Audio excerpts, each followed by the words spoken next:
ഒരു ഒരു പ്രത്യേക സാഹചര്യത്തിൽ ഞാൻ ഫയൽ എടുത്ത് വെച്ചെന്ന് പറയാം. ഏത് പ്രത്യേക സാഹചര്യത്തിൽ? ഇസബെല്ല പറഞ്ഞിട്ട്. ഇസബെല്ല പറഞ്ഞാ നീ എന്തിനനുസരിക്കണമെന്ന് ദേവിക ചോദിച്ചാ? ഒന്നോ രണ്ടോ ചോദ്യങ്ങളല്ല, നിനക്കറിയാവുന്ന എല്ലാം പറയണം.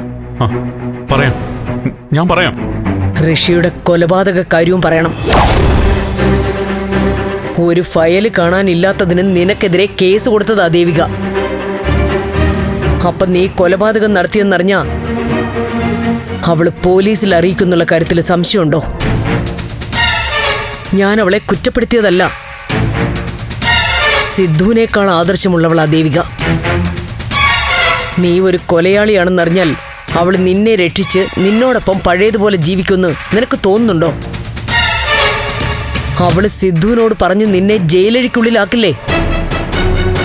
ജയിലിൽ പോവാനായിരുന്നെങ്കിൽ ഇത്ര കാലം നീ എന്തിനാ കൊലപാതകം ഒളിച്ചു വെച്ചു? അമ്മമാര് കള്ളം പറയും, തെറ്റിനും കൂട്ടുനിൽക്കും. അത് മക്കളെ രക്ഷിച്ചെടുക്കാനാ.